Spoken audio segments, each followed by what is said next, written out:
Buenos días. Hoy vamos a informar sobre todas las acciones que se están llevando a cabo para prevenir y para salvar vidas por huracanes, por inundaciones, por los sismos, todo lo que hace Protección Civil. Anteriormente se tenía un instrumento que se conoció como Fonden. Era realmente una bolsa de dinero. Cada vez que había una situación de gravedad por inundaciones, por sismos, se usaba esa bolsa. Ese dinero lo manejaban desde Gobernación y, como lo he explicado, habían proveedores selectos, preferidos, y con cargo a esos recursos se compraban víveres, enseres y lo que se necesitara. Desde luego, a precios elevadísimos, muchas veces no llegaban los apoyos, imperaba la corrupción. Nosotros decidimos desaparecer ese mecanismo y utilizar el presupuesto público, que la Secretaría de Hacienda aporte todos los recursos que se requieran. No hay límite, porque se trata de salvar vidas, se trata de apoyar a la gente que lo pierde todo. Es algo prioritario, fundamental, humano, nada más que de otra manera. Y tenemos ya un método de trabajo. Primero, lo preventivo con Protección Civil, la actuación de inmediato del Ejército, de la Marina, los planes de N3, Plan Marina. Primero, prevenir, salvar vidas. Y una vez que resultan afectaciones por inundaciones y por otros fenómenos naturales, ya viene el apoyo a la población damnificada. Pero también en eso es distinto, porque se entrega el apoyo de manera directa, casa por casa, a los damnificados. No hay intermediación, porque también habían organizaciones que hacían su agosto en tiempos de necesidad. Ahora el procedimiento en esta segunda etapa inicia con un censo que se lleva a cabo, casa por casa, de modo que se tiene el número de viviendas afectadas, cultivos, y a partir de ese censo ya se toman las decisiones para apoyar.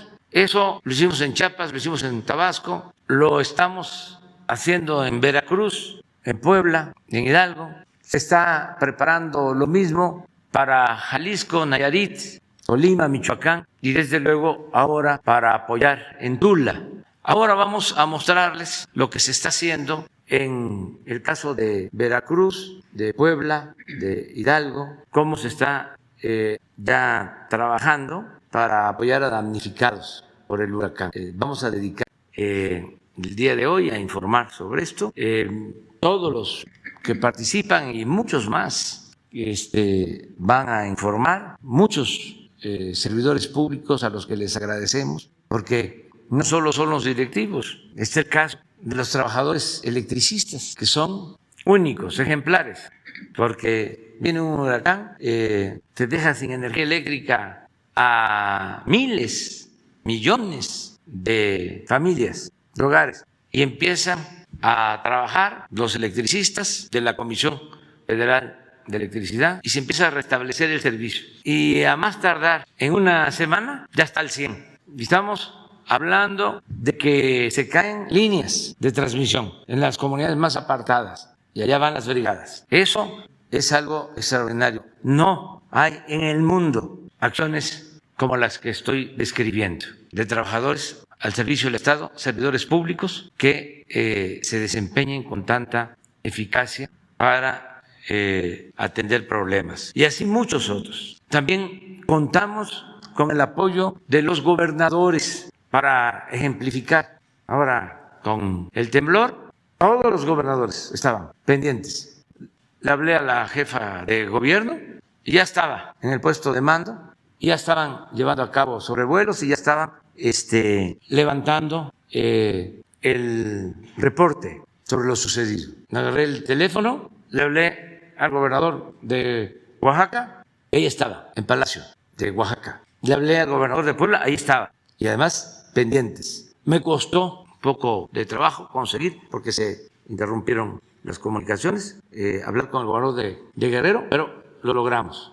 Ahí estaba Héctor Astudillo y estuvo toda la noche porque hubieron réplicas. Hasta la mañana, antes de la conferencia de ayer, me dio el último reporte. Todos. Lo mismo los gobiernos municipales, agradecerles, y bomberos y todos los que participan en protección civil en los estados, policías, Guardia Nacional, todos. Es cosa de ver imágenes de cómo soldados marinos en el agua rescatando personas. Hay un video, un mensaje, una foto de Pedro Miguel sobre unos soldados que rescatan a un niño, pero hasta él lo lleva al terreno también del debate, ¿no? Que no está mal, porque ya ven cómo dicen que estamos militarizando a México, ¿no? Se tiene que ir conociendo cuál es la misión de las Fuerzas Armadas, porque se desconoce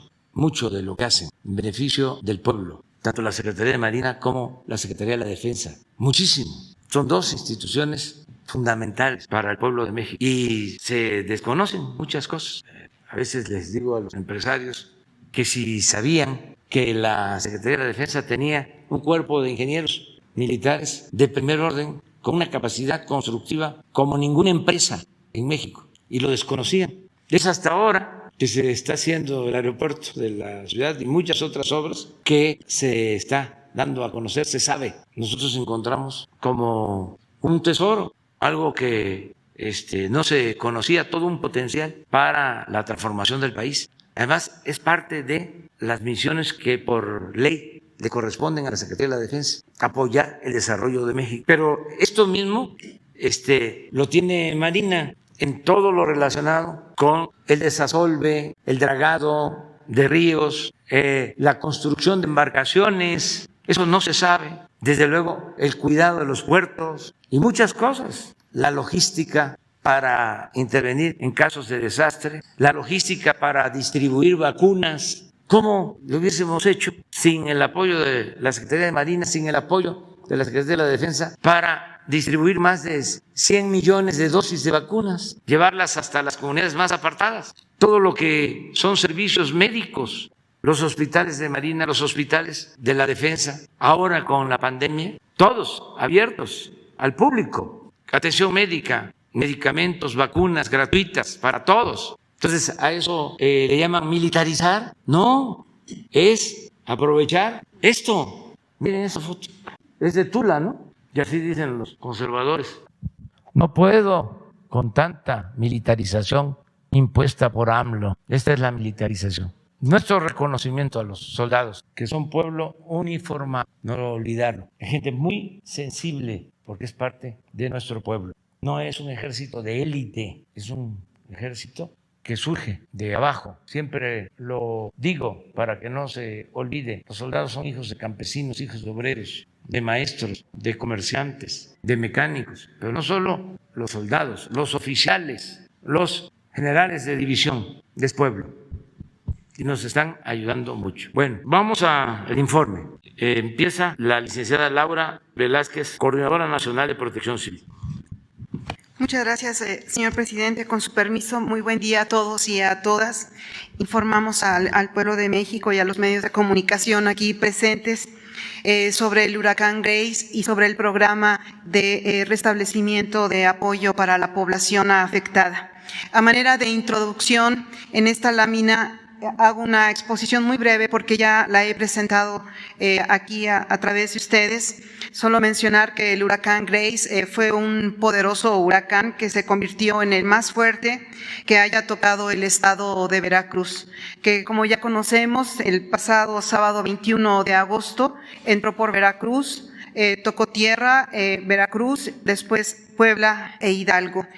Sabemos que se convirtió en una tormenta tropical, llegando incluso hasta el Estado de México. Las afectaciones por el huracán Grace están muy bien focalizadas. Hemos hecho un levantamiento de daños muy preciso, encabezado por el licenciado May, por toda el área de bienestar, respaldados siempre por los estados y los municipios que hemos trabajado de una manera muy ordenada y respetuosa y con absoluta objetividad, viendo siempre por la gente. 3 estados resultaron afectados, 149 municipios, 3.773 localidades. Como resultado del paso de este evento, se tuvo un saldo de 13 fallecidos, 8 en Veracruz y 5 en Puebla.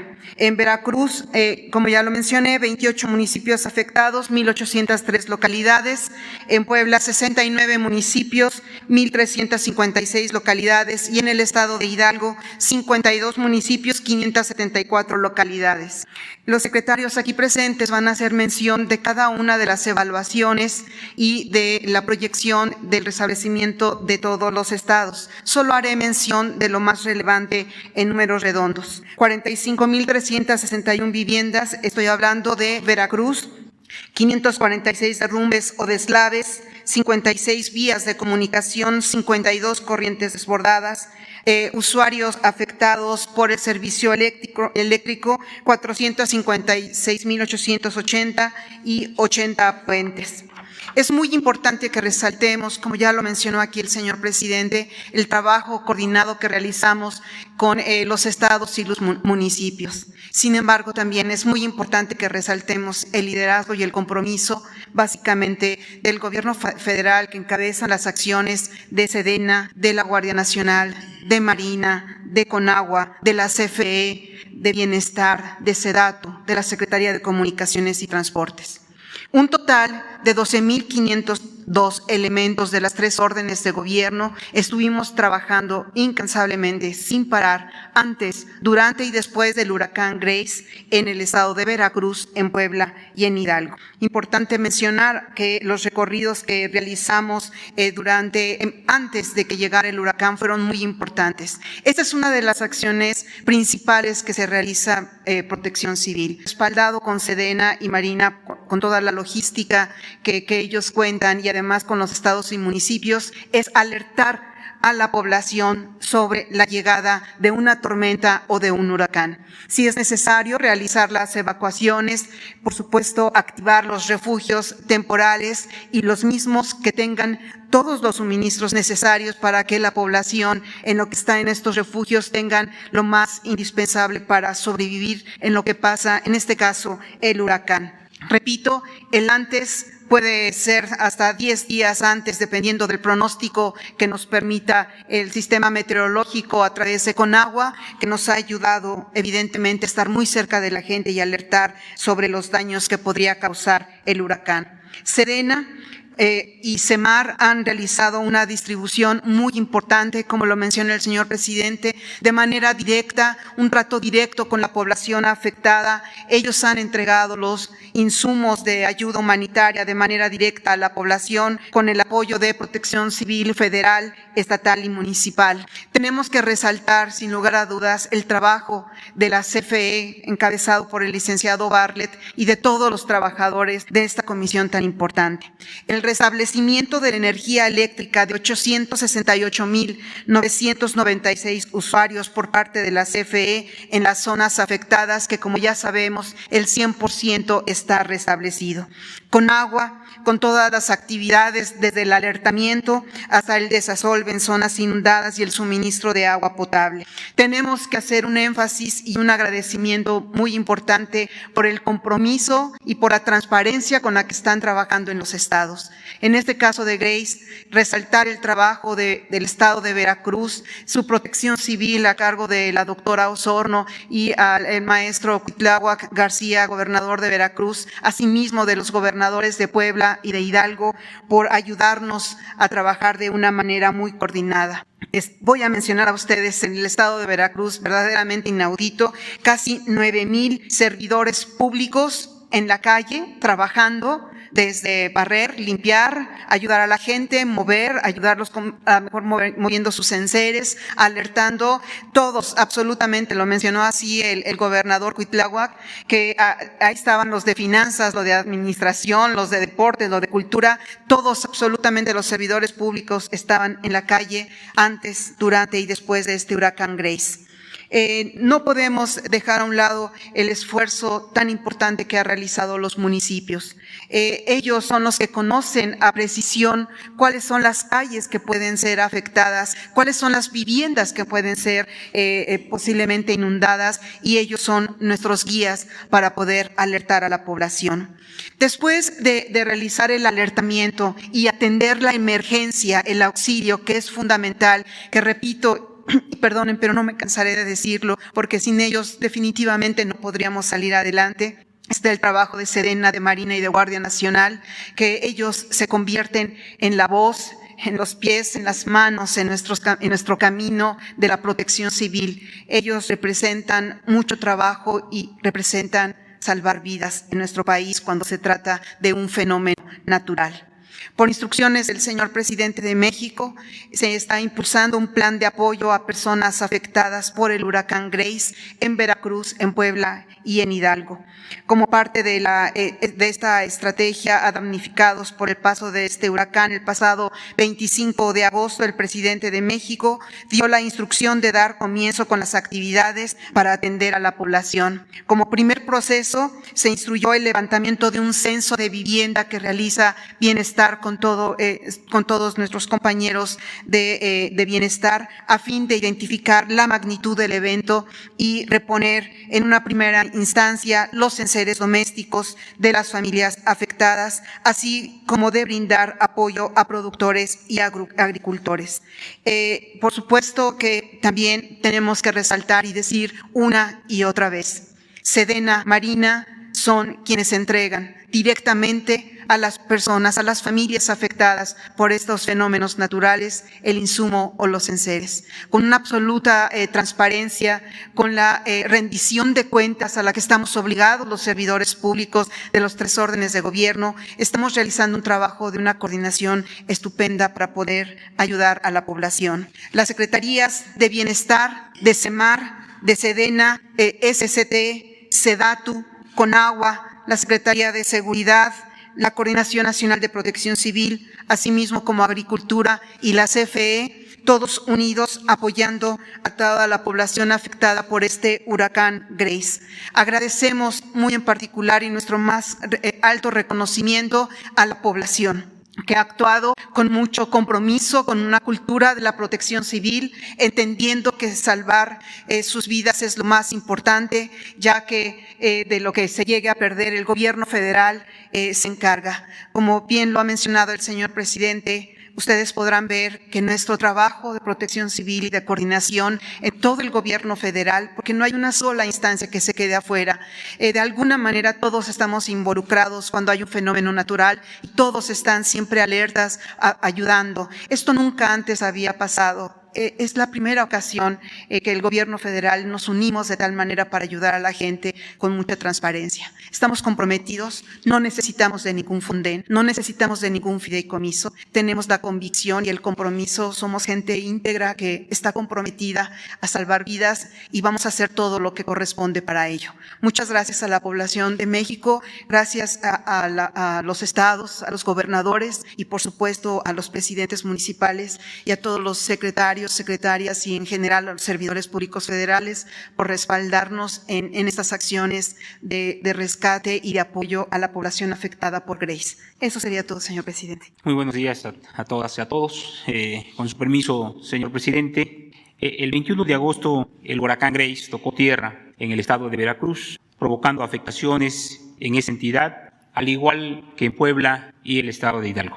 El Gobierno de México actuó de inmediato para atender la emergencia de manera coordinada, de manera ordenada con las demás secretarías del Gobierno de México. Y conforme a sus instrucciones, señor presidente, también se realizó un censo en esas 3 entidades para identificar afectaciones a viviendas y cosechas y pérdida de enseres. En el censo se llevó a cabo del 28 de agosto al 3 de septiembre, con apoyo de los servidores de la Nación, los técnicos del programa Sembrando Vida, servidores públicos de los gobiernos del Estado y de los 3 órdenes de gobiernos, en las cuales una plena coordinación con todas las autoridades. En total fueron censadas 101.983 viviendas pertenecientes a 3.703 localidades de 149 municipios de las 3 entidades. Conforme a las afectaciones registradas y en cumplimiento a las indicaciones, señor presidente, nos permitimos dar a conocer los apoyos que se entregarán a fin de que las personas damnificadas de Veracruz, Puebla, Hidalgo,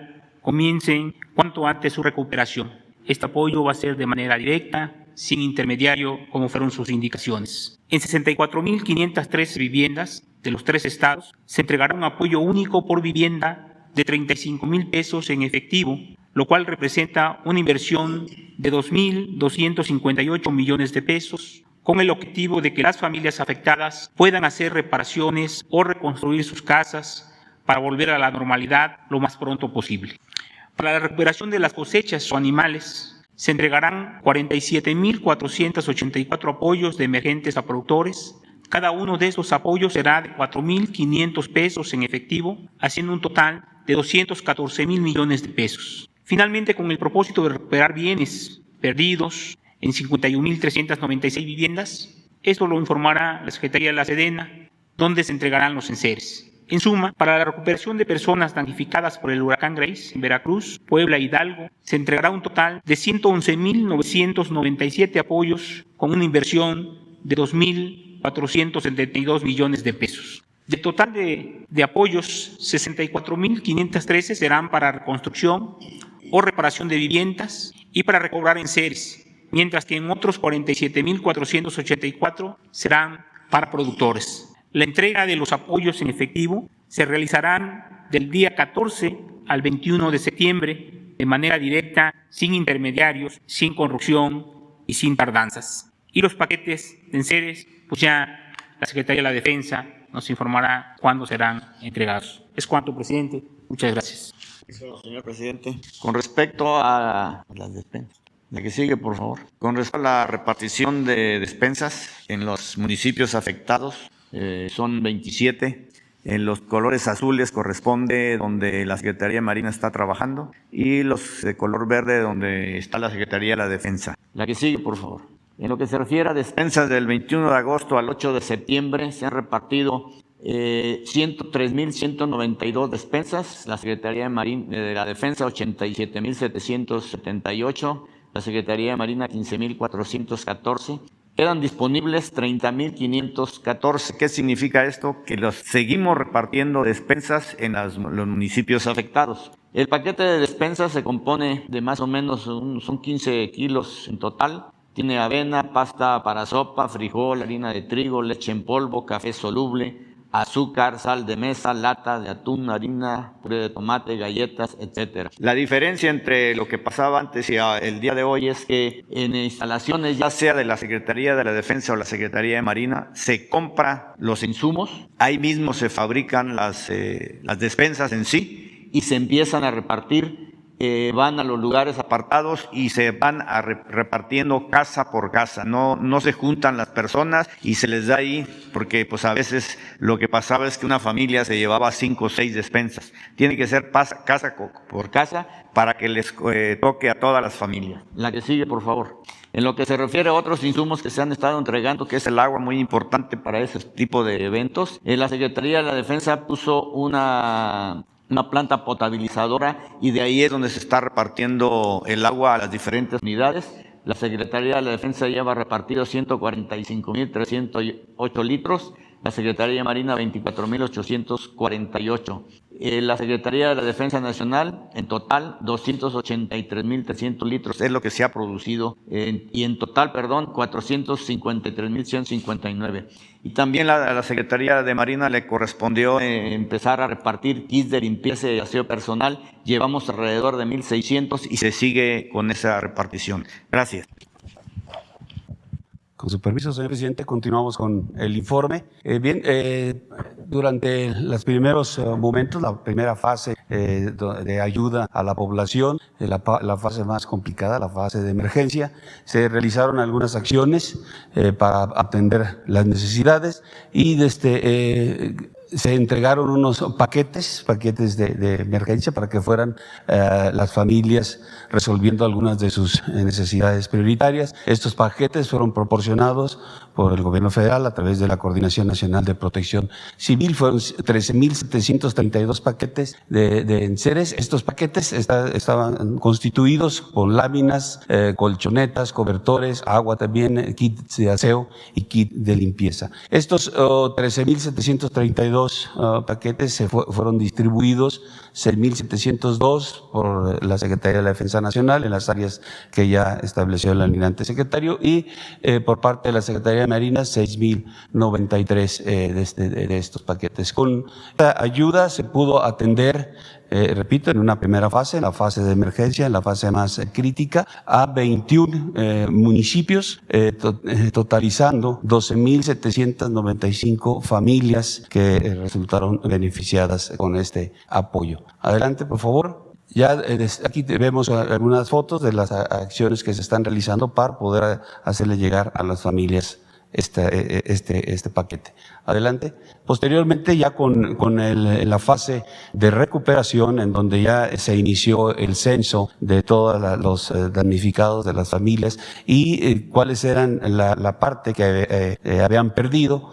En esta fase, en el municipio en el estado de Veracruz, se identificaron 28 municipios con afectaciones y aquí podemos observar el tipo de pérdidas que tuvieron: los colchones, camas, comedores, salas, estufas, refrigeradores, lavadoras, radios, televisores. Todo esto se contabilizó con el censo que realizó la Secretaría del Bienestar y en estos 28 municipios de Veracruz tenemos familias a beneficiar, 41.323 familias, con un total de artículos para ser distribuidos de 122.845. Adelante, en el estado de Puebla, de igual manera, se realizó el censo por la Secretaría del Bienestar, 64 municipios, entre los que destacan un número de 9.647 familias que se va a ser atendidas y entregando 25.072 artículos similares a los que ya cité para Veracruz. Adelante, en Hidalgo, 52 municipios en los cuales se realizó el censo,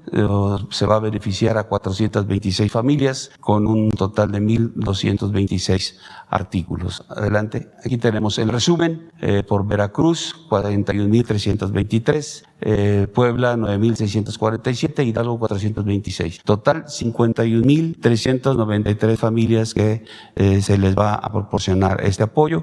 Se van a hacer el proceso de adquisición de todos esos artículos a través de la Secretaría de Defensa Nacional, fundamentado en el plan de N3, y se hará la distribución como también lo citó ya el almirante secretario, casa por casa, entregando todos y cada uno de los artículos que perdieron la población con este huracán. Es todo, señor presidente.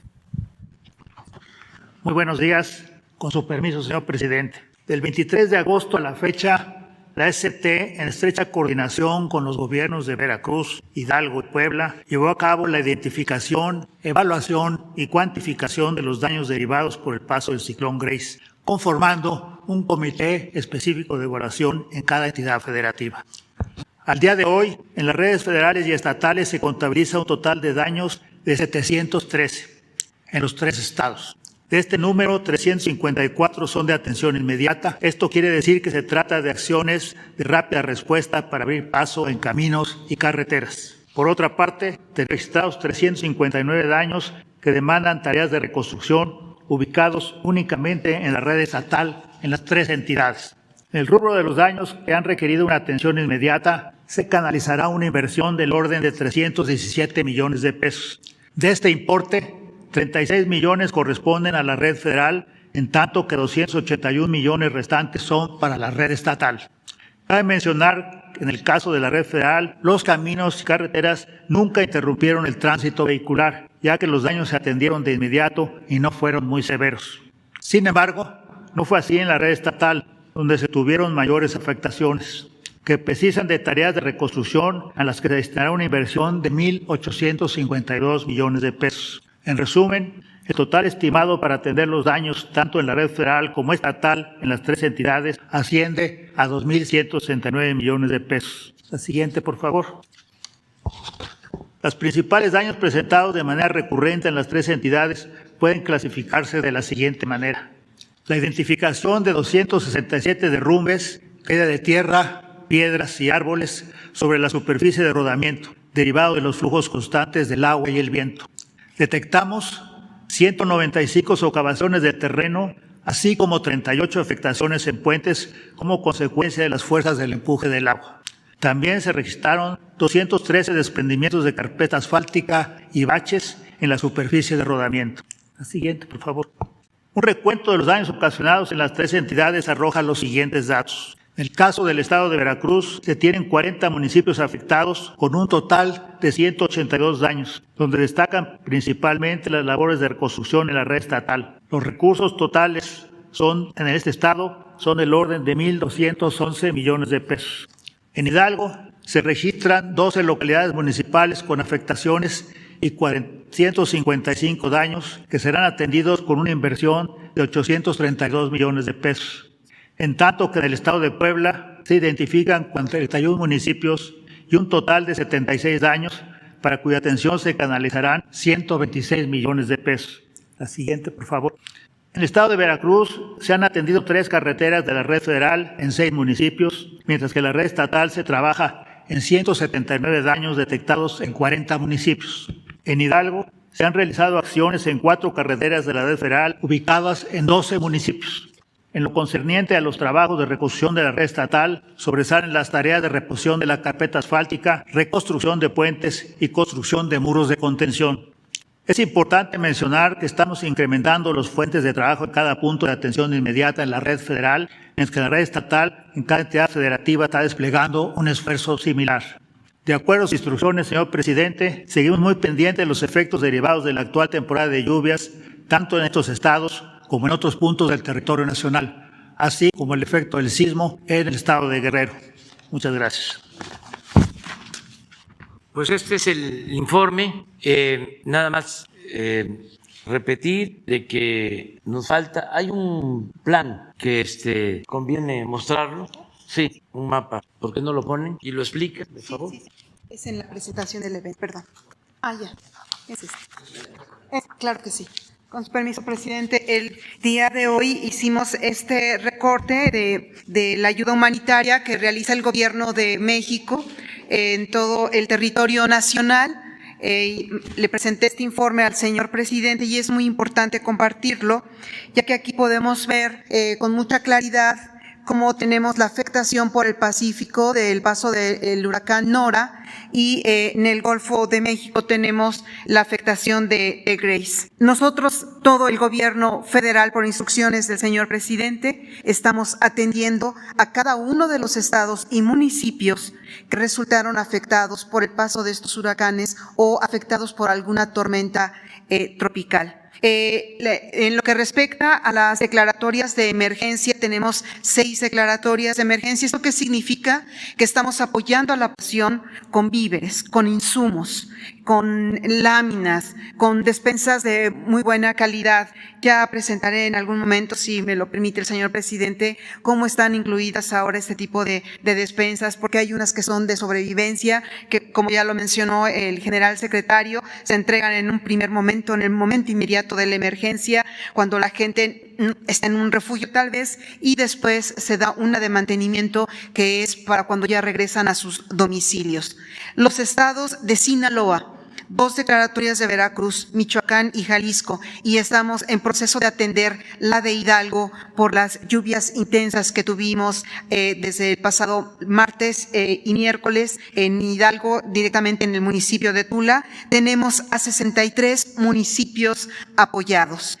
Esto es una emergencia que atiende directamente el gobierno federal a través de una evaluación de daños que realizamos de manera conjunta con el Estado y con el municipio. Aquí la transparencia, la objetividad es fundamental, porque hacemos recorridos, vamos calle por calle evaluando las casas, qué es lo que sucede en esta calle, en un puente, un río, una presa, y ahí se va tomando una evaluación acompañados con bienestar social, con este nuevo método con el que estamos trabajando con la población. Y tenemos 9 declaratorias de desastre: Sinaloa, Puebla, Veracruz, Nayarit, Jalisco, Colima, Michoacán, y en proceso de evaluación estamos en Hidalgo. Iniciamos ya a recepcionar esta solicitud del Estado para que el gobierno federal, recursos del gobierno federal, atiendan esta emergencia y estos desastres. Recordar que cuando hablamos de desastre es infraestructura urbana. Es una calle, es un puente, puede ser una escuela, un hospital, una clínica. La emergencia es para la sobrevivencia de todas las personas. Este es nuestro mapa del trabajo que estamos realizando de apenas de la entrada de Grace a la fecha, y seguramente en este mes de septiembre, que esperamos sea una temporada muy intensa de muchas lluvias, como ya lo hemos estado constatando. Va a seguir lloviendo en el país. En realidad es más sencillo decir en dónde no llueve, que podríamos decir que es en la parte de Baja California y tal vez de Durango, pero en todo el territorio nacional tenemos lluvias. Estamos alertando a la población para que tome las precauciones necesarias, y de haber afectaciones estamos atendiendo, estamos dando toda la ayuda humanitaria que requiere la población sin límites. Si quieres. Solo para concluir con el informe, un llamado a los distribuidores de materiales de construcción, a fabricantes, porque para evitar corrupción y burocracia, y tomando en cuenta de que la gente es responsable y honesta, que esa es la mayor riqueza de nuestro pueblo, la mayor riqueza de México es la honestidad de su pueblo. Estamos entregando de manera directa el apoyo, es decir, recursos, dinero, y ellos compran los materiales que requieren, y ellos contratan a maestros albañiles, a peones, para la rehabilitación de sus casas. Entonces, van a demandar de miles de láminas, por poner un ejemplo. Entonces, los fabricantes de láminas, de zinc, los distribuidores, lo mismo, los que venden varilla, block, que no abusen, que se busca que tengan ganancias razonables y que no les falten los materiales de construcción en estas zonas. Y ellos ya conocen, ya saben. En el caso de los enseres, ahí es compra consolidada, porque es mucha cantidad y hemos estado enfrentando escasez de estufas, de refrigeradores. Todavía no terminamos de entregar todos los enseres en Tabasco. Se terminó en Chiapas, pero tenemos pendiente en Tabasco por lo mismo. Y ahora también se van a adquirir enseres de las que distribuyen. Hablaba yo la vez pasada de MAVE, porque estamos procurando comprar a empresas mexicanas, y resulta que tuvieron problemas para poder abastecer, porque es mucha la demanda. También hubo una situación especial de que habían ofrecido entregarnos de MAVE artículos donados y garantizarnos descuentos, pero había una situación fiscal y querían que se quitara la cuestión fiscal, que el SAT les condonara unos impuestos, y eso no lo aceptó la Secretaría de la Defensa. Entonces actuaron mal y decidieron que ya no iban a ayudar con lo que habían ofrecido de donativo. Como ahora todo se transparenta, no se oculta nada, yo lo di a conocer en Veracruz y recibí de inmediato una carta del dueño de MAP diciendo que había un malentendido y que ellos estaban en la mejor disposición de ayudar sin condiciones, cosa que le agradezco mucho, porque a lo mejor él no se enteró, estoy hablando del dueño, a lo mejor fue una cosa de los administradores, pero le dije que teníamos información y que pues era una información de la Secretaría de la Defensa, y ya respondieron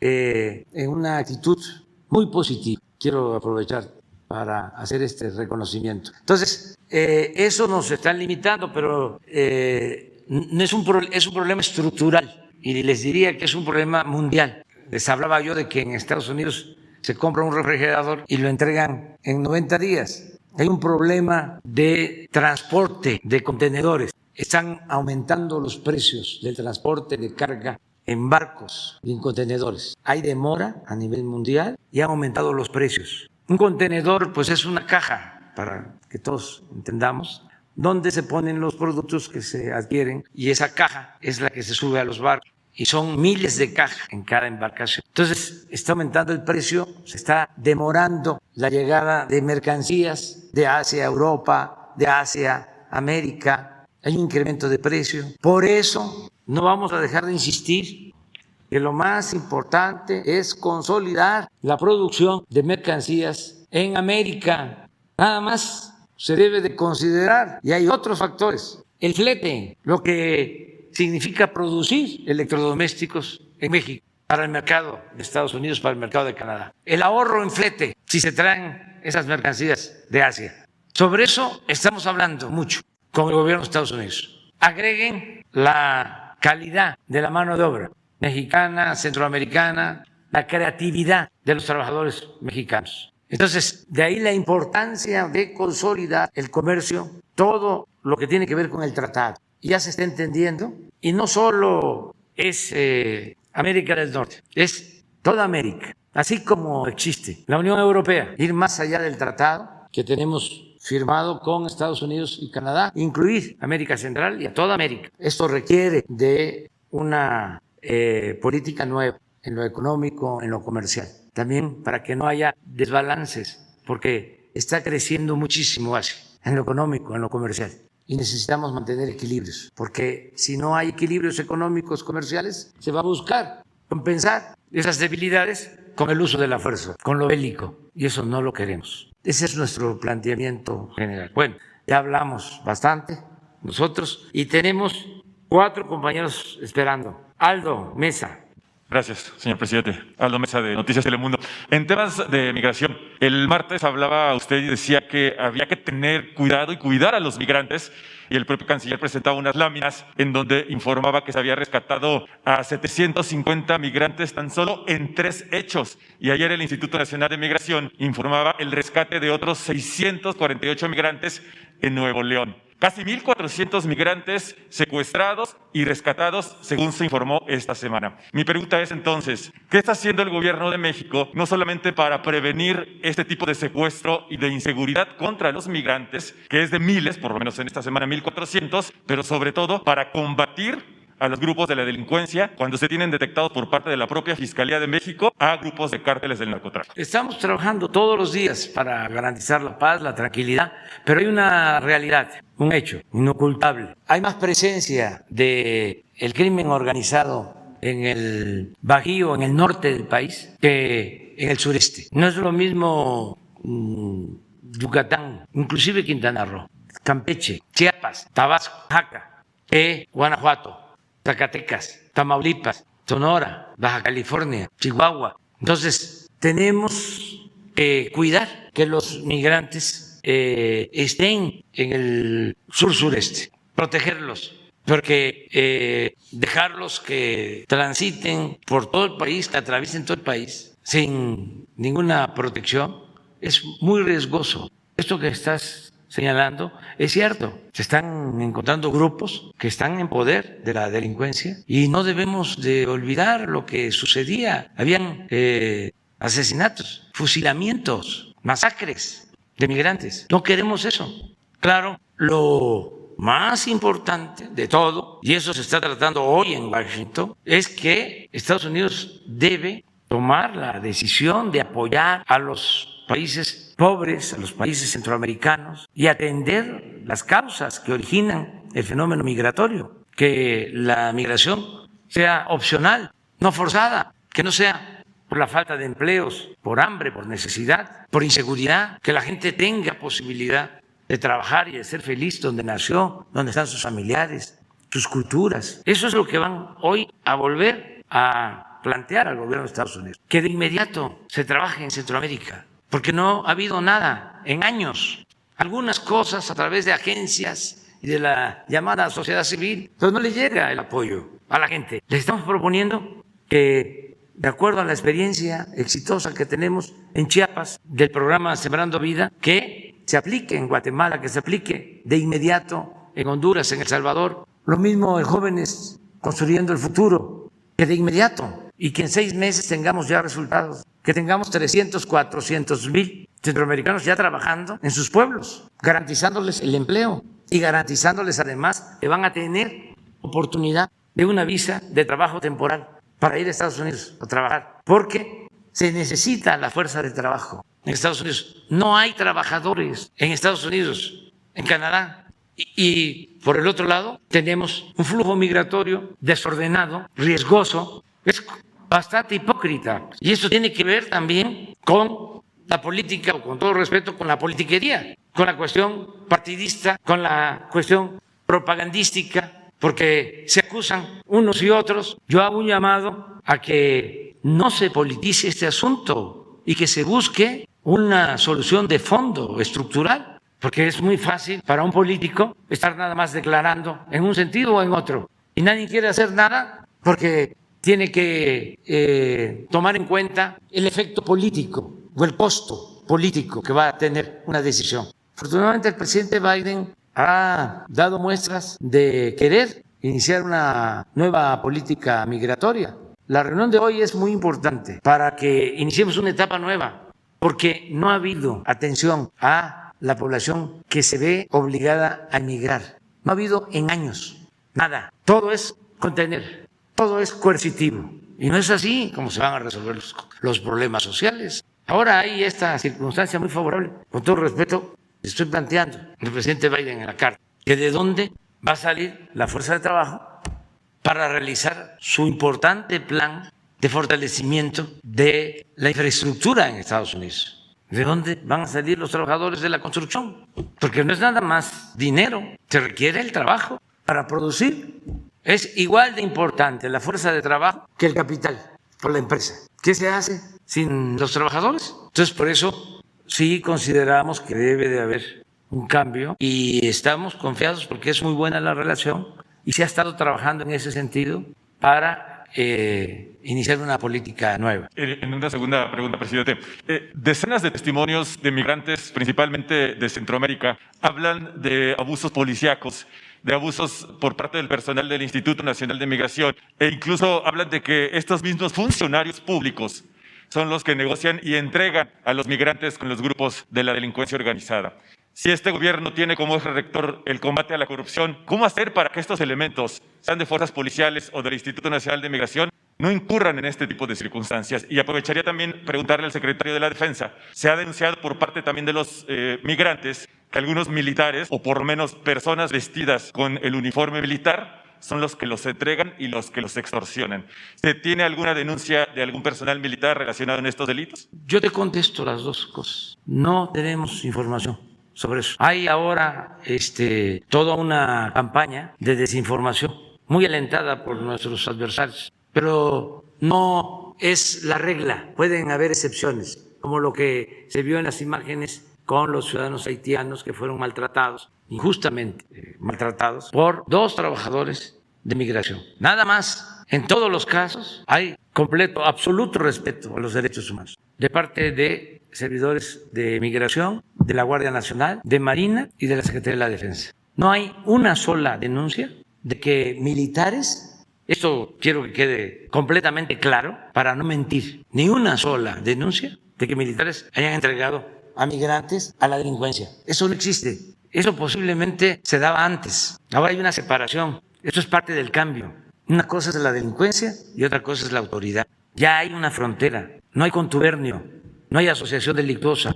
Lo que hemos visto es que sí, delincuentes detienen a migrantes, policías estatales, un caso, además, para no generalizar, en Tamaulipas, con unos migrantes guatemaltecos que fueron asesinados y quemados por la policía de Tamaulipas, de un municipio fronterizo, Camargo. Pero no hay más que eso. Y vamos a seguir defendiendo, protegiendo, ayudando a los migrantes. Gracias. Sandra Aguilera.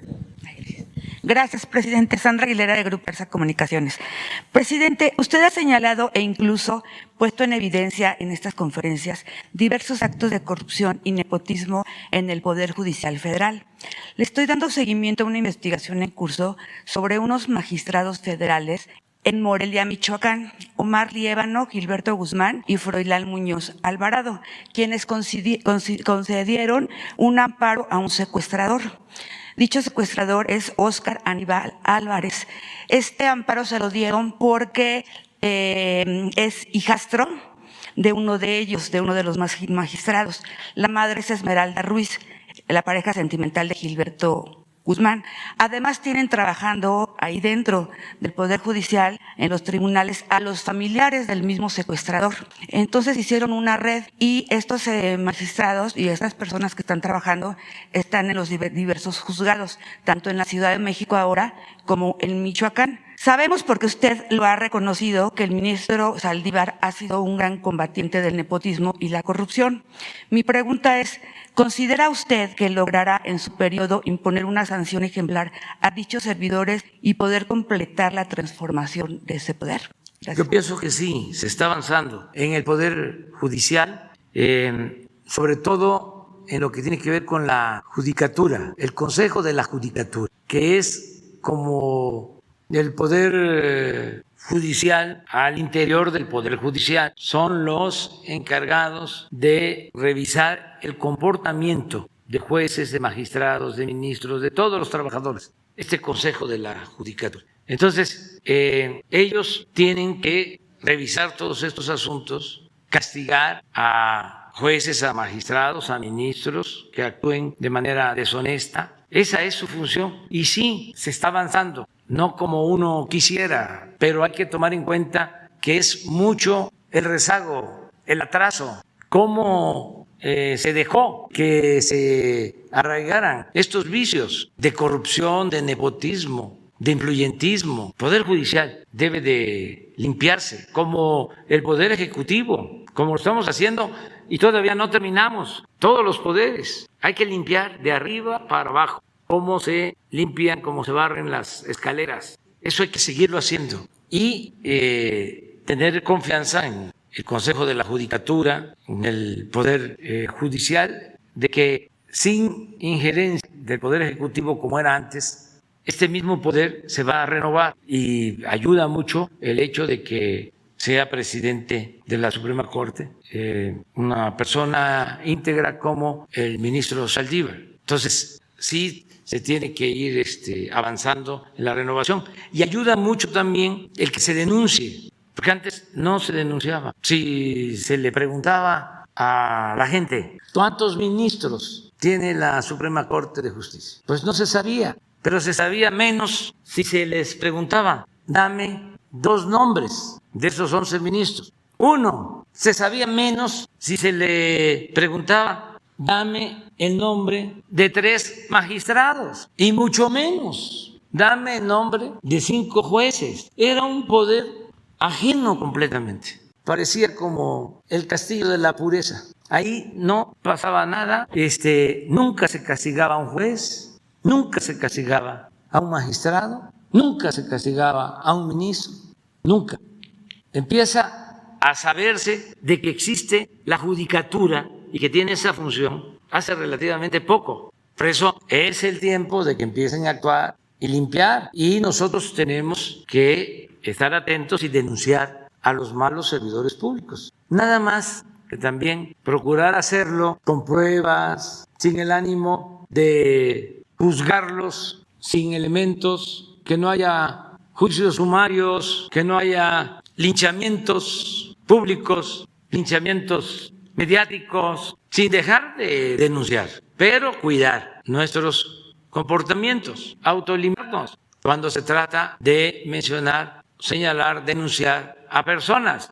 No debe de haber censura, pero sí tener cuidado y no dar como hecho de que lo que ya nosotros aquí afirmamos es verdad absoluta, es una sentencia. No, todo es relativo y todos tienen derecho a la réplica y a la defensa en igualdad de condiciones. Pero sí ayuda mucho el que no se tapen las cosas, que haya transparencia, que la vida pública sea cada vez más pública.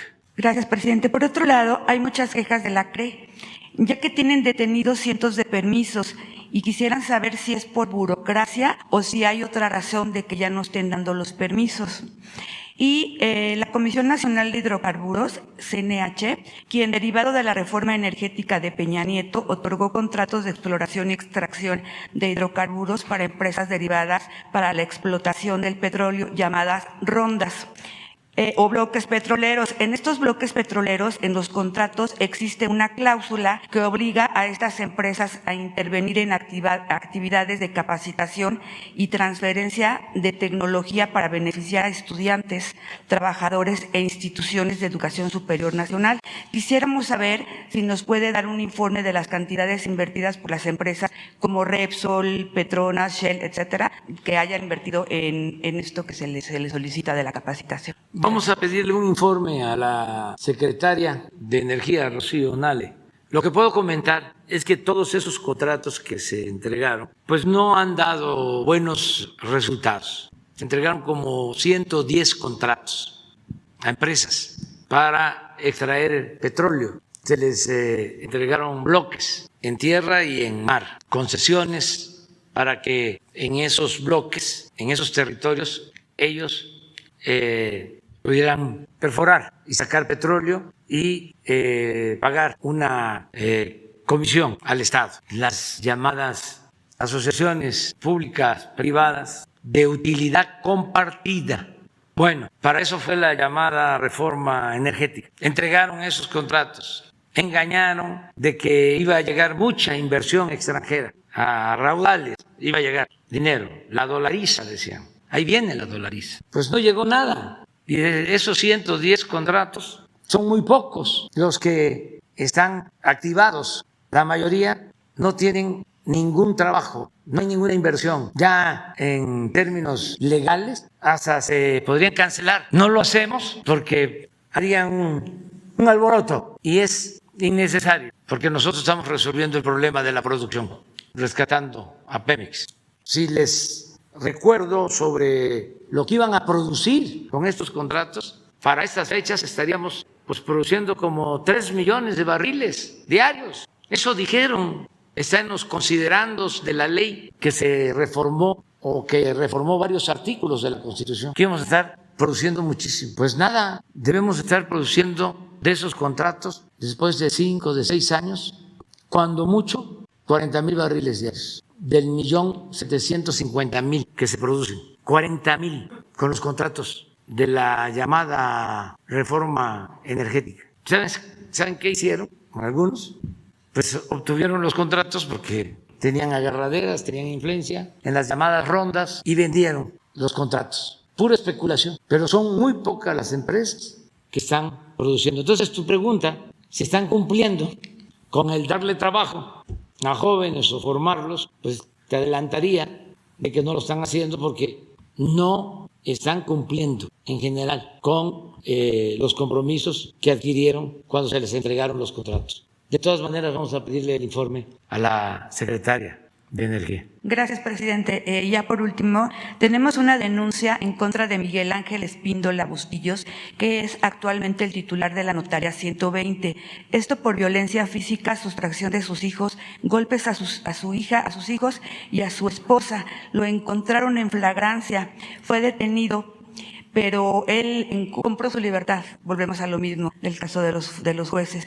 Y dijeron que fue sin dolo, que por eso los había golpeado, pero que fue sin dolo.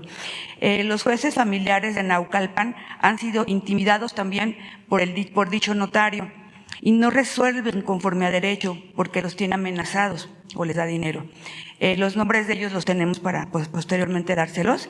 Y bueno, los canalizaron al DIF de Naucalpan y ahí se formó un expediente de peritaje donde se diagnostica el señor con rasgos psicopáticos, esquizofrenia, negación fálica y entre otros. La madre o la esposa teme por su vida y por la vida de sus hijos porque ya han entrado a su casa comandos para violentarla y asustarla para que quite todo este tipo de cosas y bueno, él está respaldado por las autoridades porque les da dinero o los está amenazando y bueno, pide su apoyo para que este tema pueda resolver conforme a derecho, presidente. Sí. Muchísimas gracias. Aquí está Leticia Ramírez, le das la información para apoyar. Marta Alicia Buenos días, presidente. Rivera. Gracias. Perdón, ¿es Mara? Sí, bueno, Mara, mi nombre. Bueno, pues aquí está Marta Alicia. Sí, está bien, los dos son válidos. Adelante. Presidente, yo quisiera preguntarle sobre el manejo de las presas. Se decía en una participación ya hace de un par de semanas de Protección Civil que estaban como al 12 presas al 80% de su capacidad. Hoy ya se habla de 18 presas que están prácticamente pues por arriba de esos niveles, particularmente del río Tula. Pues se habla de 2 que pudieran estar al 130% de esa ciudad. Yo quisiera preguntarle qué se va a hacer para evitar su desbordamiento, desfogue, qué acciones, digamos concretamente, si riesgos podría tener o advertencias para la población en este caso. Sí, bueno, estamos haciendo llamados para que la gente se proteja.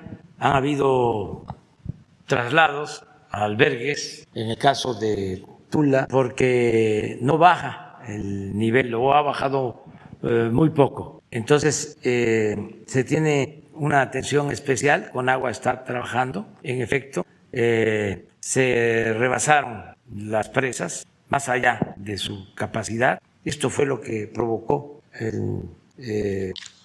la inundación y el que se salieran de cauces los ríos. En el caso de Tula, ahí el río pasa en el centro de la ciudad. Pero se van a desfogar, o por ejemplo en el caso de Tabasco, que se tomaron también decisiones importantes. Están ahora manejando eso, cerrando, abriendo, de acuerdo a la lluvia, están trabajando con ese propósito y ya ha habido una disminución de cómo estaban las presas a cómo están ahora.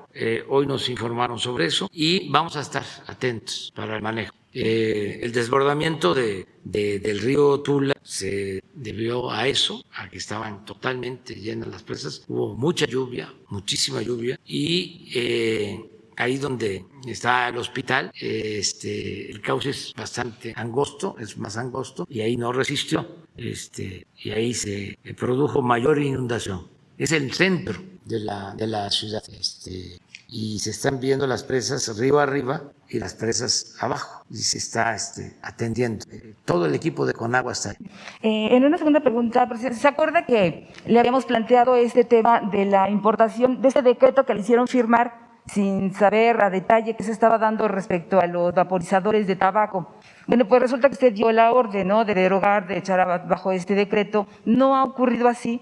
Sigue siendo legal la importación de estos pues instrumentos electrónicos, pero además ahora, bueno, porque es legal, ya hay establecimientos que tienen hasta expendedores. Concretamente, por ejemplo, uno ubicado en la Condesa, en la colonia Condesa, en Vicente Suárez, número 38, que ya tiene su máquina expendedora de estos vaporizadores o calentadores de tabaco. Y en lo que tiene que ver en el corredor de Oaxaca, donde está en la colonia Roma, los restaurantes, pues ya los niños venden junto con los cigarros, los galletas, chicles, también este tipo de aparatos. Entonces, ahora sí que ¿qué va a hacer respecto a este decreto que no sé por qué no se ha podido derogar? Yo creo que hoy o mañana ya se da a conocer.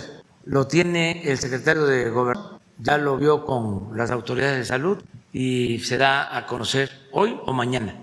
Y por último, presidente, ¿algún comentario respecto ahora a esta presentación que se hizo ya del paquete económico? Ya explicaba ampliamente en la conferencia pasada respecto si se ve o no el presupuesto limitado para el próximo año, las variables que no coinciden totalmente, por ejemplo, en la estimación de crecimiento económico con la de los analistas y que a lo mejor dicen podría haber pues mermado o afectado el presupuesto para el próximo año. ¿Usted cómo pinta, cómo ve este escenario que se entregó ya al Congreso? Pues es muy profesional el documento que se entregó, realista, nos permite tener ingresos para financiar obras, programas, no aumenta la deuda, no aumentan impuestos, no hay gasolinazos, es un buen presupuesto. Y los pronósticos de crecimiento se van a cumplir, se estima que vamos a crecer más del 6% este año, o alrededor del 6%. Mi estimación, que es un poco más optimista de lo que se presentó en el paquete económico, es de que vamos a crecer al 5% el año próximo, que es un poco más arriba de lo que se presentó en la Cámara. Pero Rogelio Ramírez de la O es un experto, es un buen economista y estoy contento, satisfecho con la propuesta que se hizo al Congreso. También hubo una mala información acerca de que estábamos nosotros reduciendo presupuesto para organismos autónomos. Eso no nos corresponde.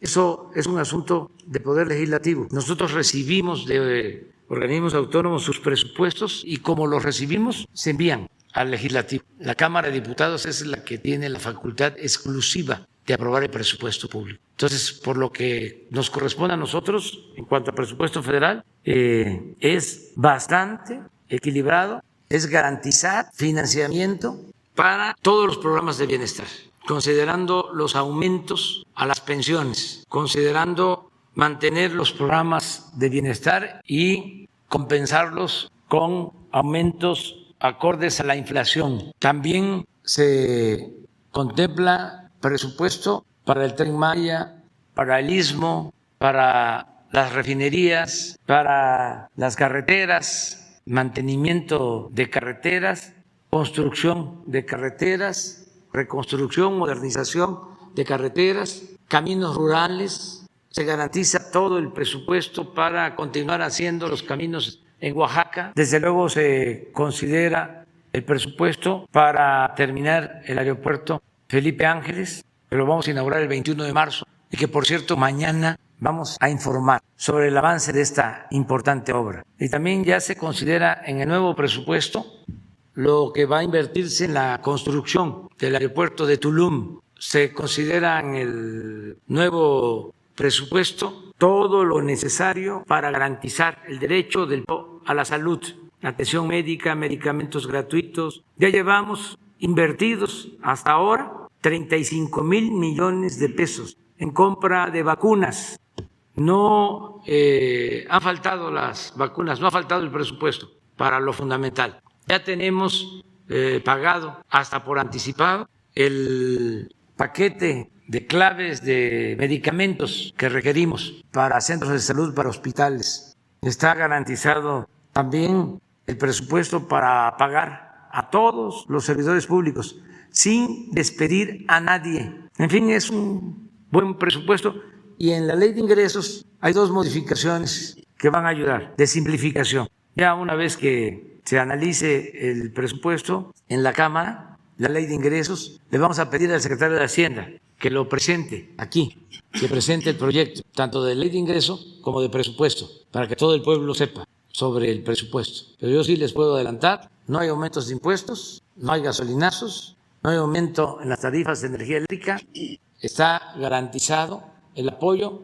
a 25 millones de familias que reciben cuando menos un programa de bienestar en sus hogares. Es decir, las pensiones para adultos mayores, para niñas, niños con discapacidad, todas las becas, 11 millones de becas a estudiantes pobres. Van a haber aumentos en algunos programas. Se garantiza el programa de Jóvenes Construyendo el Futuro, también con aumentos porque ese programa significa pagar o entregar un salario equivalente a un salario mínimo y como va a subir el salario mínimo hay que aumentar lo que se le entrega a los jóvenes. Pero bueno, eso es en general. Y sí le vamos a pedir al secretario de Hacienda que venga aquí y que informe. Bueno, vamos con Irving. Hola, presidente, buenos días. Oiga, déjeme regresarme tantito al tema de las lluvias.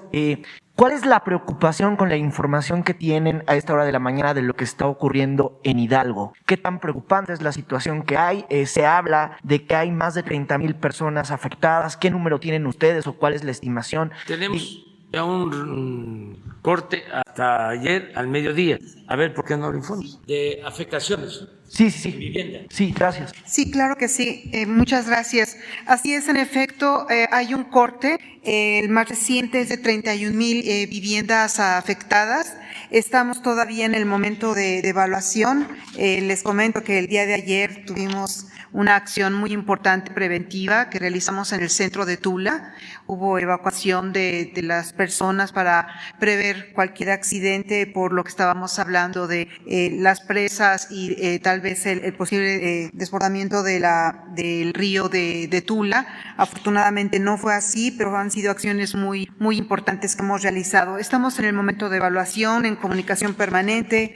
Estamos allá, no hemos salido del territorio apoyando al gobernador. Incluso me habló en la madrugada, me habló 12 de la noche, 1 de la mañana, mencionando que era muy urgente que no nos saliéramos del Estado, que siguiéramos respaldándolo para orientar a la gente.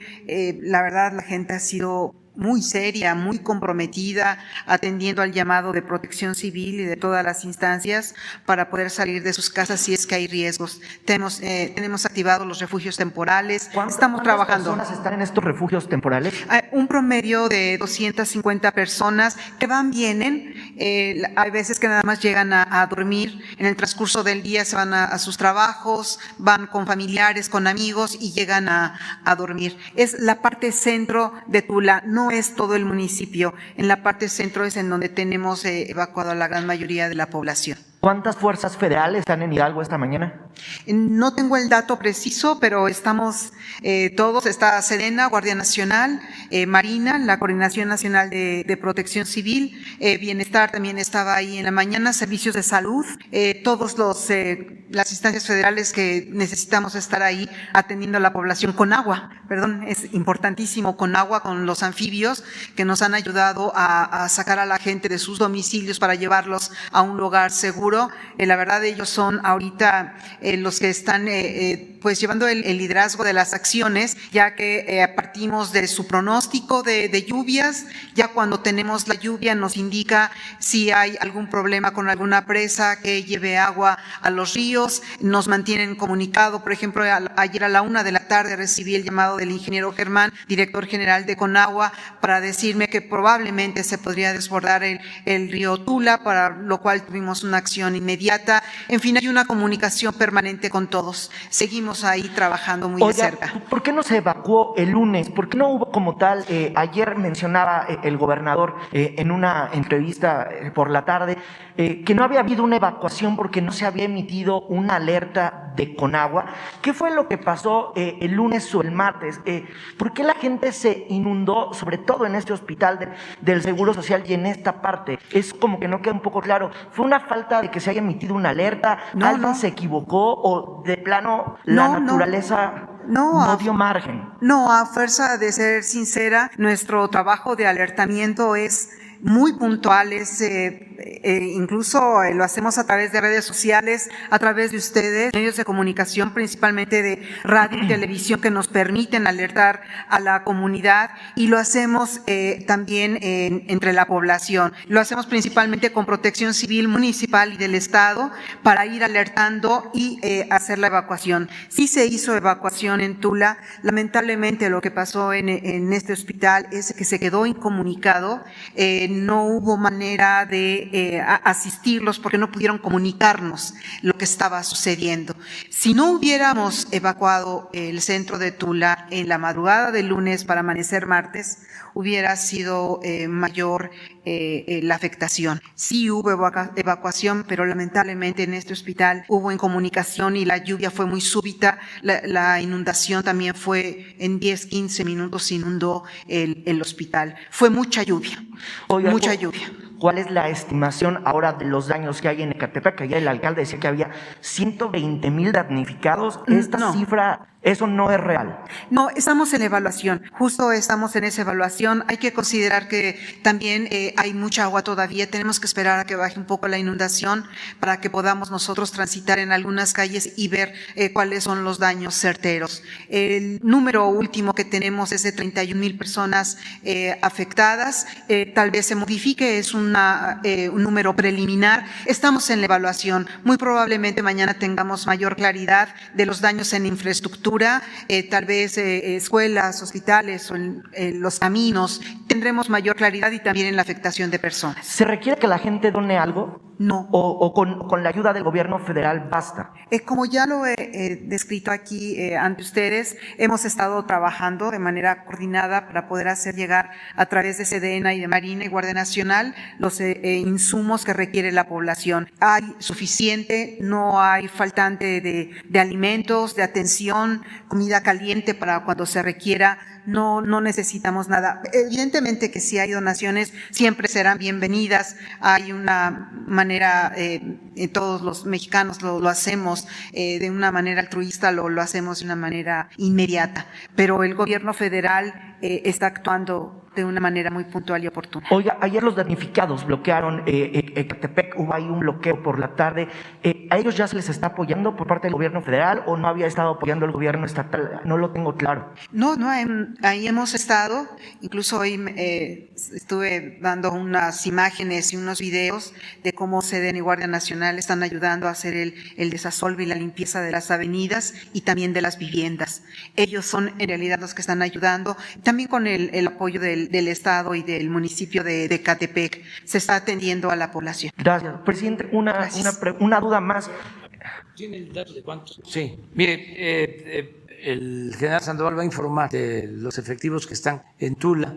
Desde el día martes que fuimos allá, después de la conferencia, ya estaba el jefe de la zona haciéndose cargo de todos los operativos y ya había llegado también el general responsable de la región que comprende todo lo que es el Valle de México. Allá está el ejército y hay varios elementos y son los que han estado desde el principio y van a seguir actuando. Pero aquí tenemos los datos. Bien, aquí tenemos una presentación. Eso es lo que se ha hecho por parte del Ejército y Fuerza Aérea Mexicanos. Hubo la afectación, la atendió directamente el comandante de la 18 Zona Militar, como ya lo citó el señor presidente, el cual estuvo desde el inicio de presentarse esta situación, y también posteriormente llega el comandante de la región, el general Cordero, que a coadyuvar con los esfuerzos y a tomar el control. Son 911 elementos que están ahí en Tula. Estos son de la Fuerza para Atención a Casos de Desastre, 151 elementos. De los efectivos que tiene ahí la 18 Zona Militar, que tiene su sede en Pachuca, son 690 elementos. De la Guardia Nacional, 70. Y por parte del comandante de la zona se estableció el centro coordinador del plan DN3 de la Sedena y en Tula. Hay 62 vehículos, 4 helicópteros. Se designaron 35 elementos para dar alimentación a los que resultaron damnificados, 8 embarcaciones del personal de Fuerzas Especiales para poder hacer las evacuaciones y 30 elementos de sanidad. Aquí están los municipios que se han identificado afectados y donde ha estado trabajando nuestro personal: Tula, Tezontepec, Ixquimilpan y Tlahuelilpan. Adelante, por favor. Estos son lo que tenemos inicialmente, un número que reunido o aportado por el comandante de la zona, 35,000 personas que habían sido atendidas, 2,500 inmuebles afectados, 5 puentes, servicios públicos, agua potable, los cuerpos sin vida. Aquí vemos las fotografías de las actividades que realizó personal del Ejército. Adelante, por favor. Hay más fotografías de las acciones que se realizaron y las actividades: remolque de vehículos, retiro de árboles, los albergues que se establecieron, que fueron 11, y teníamos un registro en estos momentos de 300 alojados, desasolve del río, reconocimientos aéreos. Los reconocimientos aéreos se utilizaron para tratar de identificar las áreas donde estaban más afectadas. El señor presidente había indicado que se usaran también para la evacuación de cadáveres o de heridos, pero se tuvo la ayuda de organizaciones que tienen sus helicópteros para atender para este caso de emergencia. Entonces se coordinó y nosotros dedicamos nuestros helicópteros para reconocimientos y evacuar a algunas personas que necesitaban el apoyo. Adelante, por favor. 52 evacuados que se hicieron, más fotografías de las acciones apoyando a la población. Se evacuaron vía terrestre 1.150 personas, evacuación acuática de 170 personas que estaban aisladas, 52 personas por vía aérea, 54 consultas. Adelante. Las raciones calientes que se distribuyeron en ese primer momento, en la fase de auxilio, también se distribuyeron por vía aérea 6 toneladas de alimentos, repartición de colchones, control de tránsito, en donde se estaba complicando la situación y alertamiento sobre el desfogue de la presa Danjo. Estas son las acciones, creo que esta es la última, esas son las acciones que realizó nuestro personal desde el primer momento que se empezó a tener la coordinación. 35,000, en la primera o segunda lámina decía 35,000. Son los datos que la zona militar obtuvo y tratando de hacer un censo rápido de de la magnitud que se tenía del daño. Son, como aquí dice, la fase de auxilio, inicialmente, antes de que entraran las demás autoridades a hacer un censo ya completo de cuáles eran los damnificados. Esa es la primera información que da el comandante de la zona en base a lo que estuvo haciendo ahí de reconocimientos y pues el cálculo que realizó de lo que podía estar siendo afectado en ese momento. Gracias. Presidente, nada más una última pregunta sobre cómo será el formato del informe, el formato por las ceremonias del 211 aniversario del inicio de la independencia. ¿Va a ser cerrado el grito de independencia como el año pasado? ¿Va a ser algo similar? Se está analizando eso. Hoy vamos a tener una reunión para ver cómo se va a llevar a cabo la ceremonia del grito. Desde luego vamos a llevar a cabo esta ceremonia histórica importantísima, porque no solo es el grito de independencia, es el grito de libertad y justicia, así como es importante la consumación de la independencia, es igual de importante y a lo mejor de más trascendencia, de más profundidad, el inicio, el grito de independencia. Esto lo sabe el pueblo, porque el pueblo es sabio y siempre tiene un instinto certero. ¿Qué es lo que conmemoramos más? ¿El grito o la consumación de la independencia? El inicio, el grito. El inicio. ¿Por qué? Porque es un grito por la libertad y la justicia. La consumación de la independencia tuvo que ver con un arreglo popular, con circunstancias externas, la decadencia de la monarquía española, la crisis en la metrópoli española, la oportunidad de la élite criolla para consolidar su dominio sin tener que depender de la metrópoli. Pero Hidalgo y Morelos buscaban al mismo tiempo que la independencia, la justicia. Hidalgo proclamó la abolición de la esclavitud y Morelos quería la igualdad, que se moderara la indigencia y la opulencia. Por eso, claro que vamos a conmemorar el grito de independencia el día 15 en la noche y al día siguiente, pues el desfile, porque también es continuar con una tradición y no ser tan exigentes acerca de la hora, del día. Por eso, sabiamente, son 2 días, 15 y 16, porque hay historiadores que sostienen que el grito fue el 16, en la madrugada, en la mañana, nada más que como el 15 de septiembre cumplía años Porfirio Díaz, pues se aprovechó primero para el besamano hasta cierta hora y luego el grito.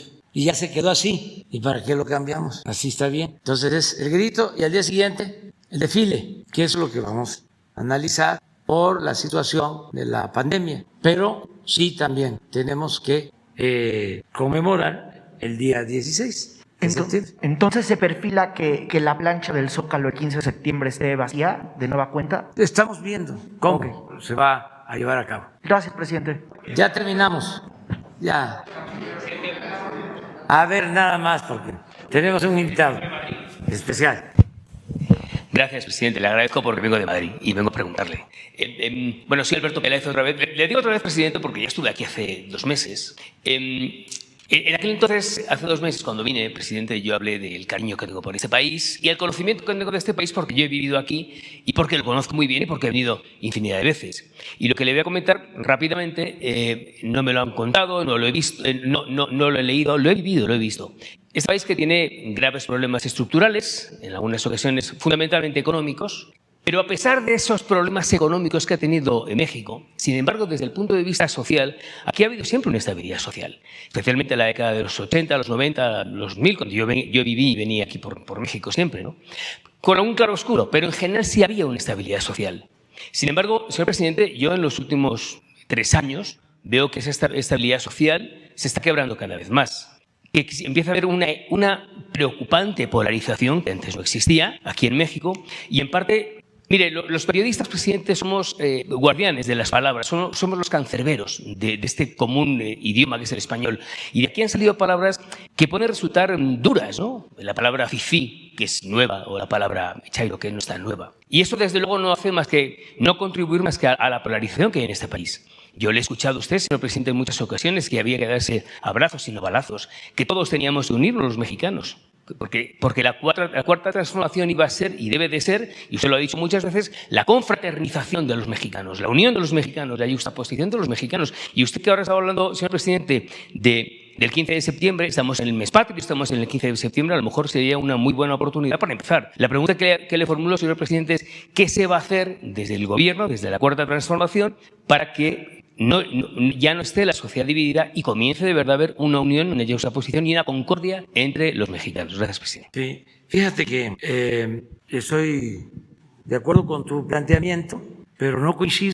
Tenemos visiones distintas. Y qué bueno, ¿no?, que sea así, porque esto tiene que ver con la libertad y tiene que ver con la democracia. Yo creo que ahora hay menos polarización y hay también menos inestabilidad política. Lo voy a explicar. A lo mejor tú, cuando piensas en polarización, estás tomando como referente a las cúpulas, a la llamada clase política, a las élites. Ahí sí te acertaría de que hay polarización. Pero si hablamos de polarización política y consideramos a todo el pueblo de México, te diría que no hay, que hay mucha fraternidad.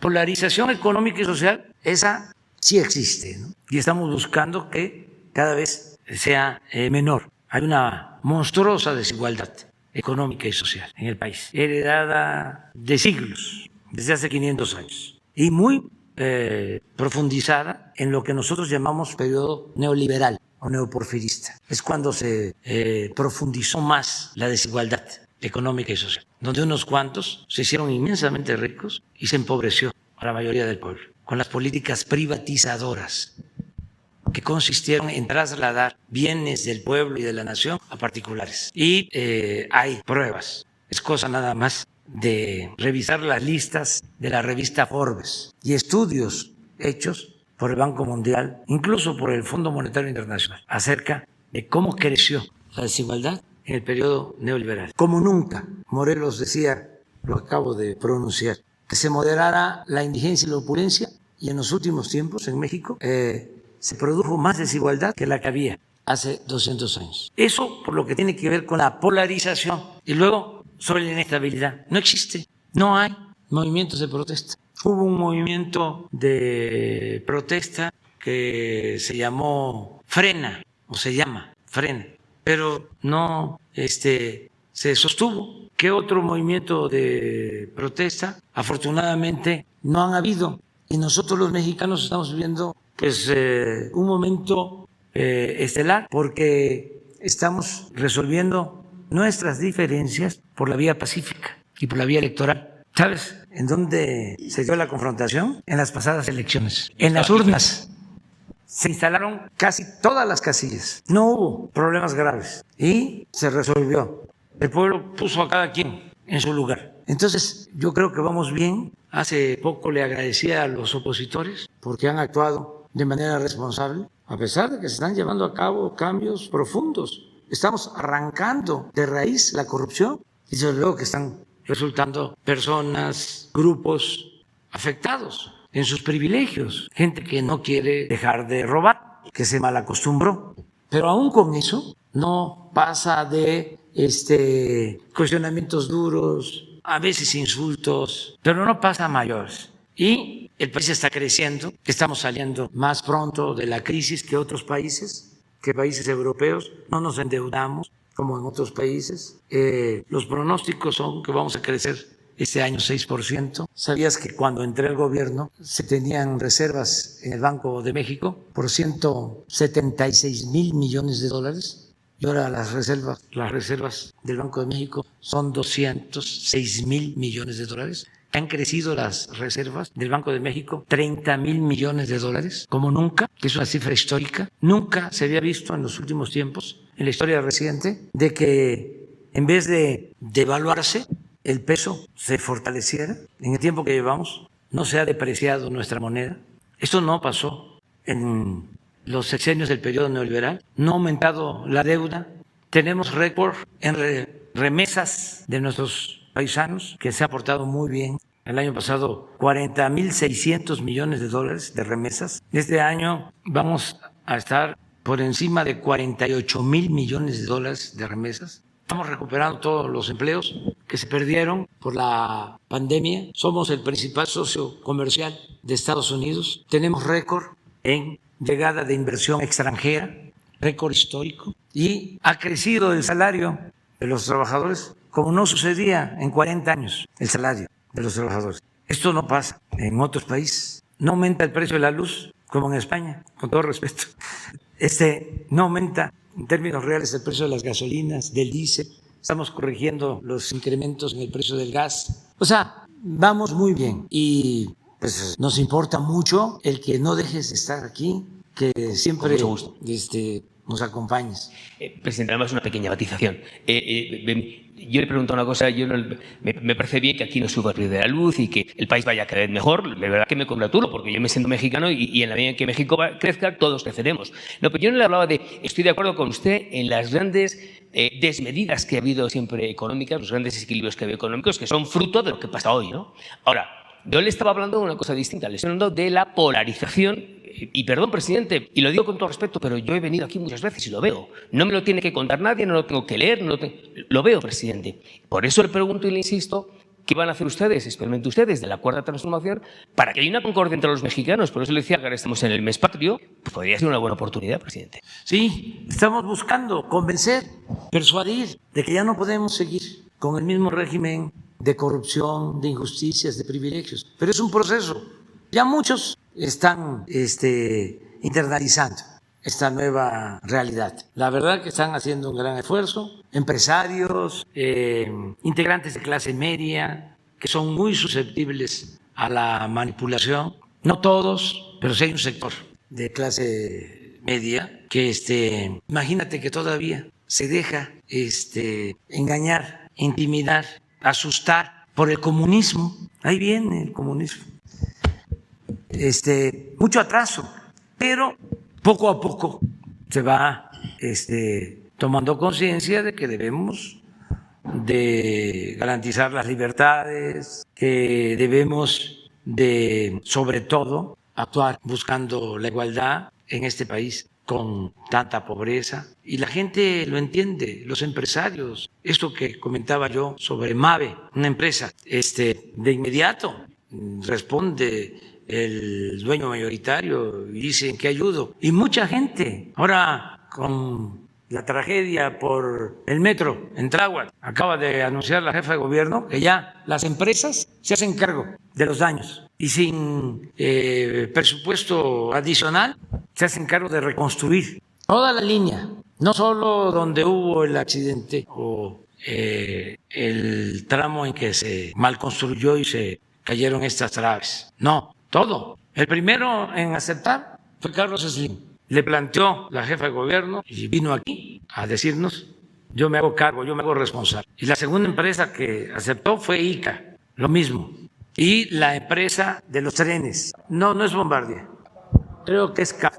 Esto lo vio la jefa de gobierno. Y también ya la Fiscalía de la Ciudad de México, ya de acuerdo a un dictamen, está fincando responsabilidades y tienen que repararse los daños a los familiares de las víctimas. Pero esto es por participación, por cooperación de todos. Claro, hay quienes no aceptan, entonces se molestan mucho y pensaban que si se desataba una campaña en contra, ¿no?, del gobierno, de todo tipo, ¿no? Por ejemplo, atemorizando a la gente con nuestras políticas de ayudar a los pobres o con acciones alarmistas, sensacionalistas en cuanto a la pandemia o calumnias, el dedicarnos 8 columnas todos los días de todos los periódicos, de casi todas las estaciones de radio, todos los noticieros. Tú que has vivido en México, honestamente, es más, no necesito que me respondas ahora, que te vayas pensando. ¿Cuándo se había atacado tanto al gobierno como ahora? ¿Le respondo ahora, presidente, o el próximo día que venga? A ver. Ya me ha invitado usted a volver próximamente. Bueno, te la dejo de tarea. Venga, perfecto. Te la dejo de tarea. Y prometo volver. O sea, y no se ha censurado a nadie. Y vamos a seguir respetando las libertades. Bueno, mañana. Adiós.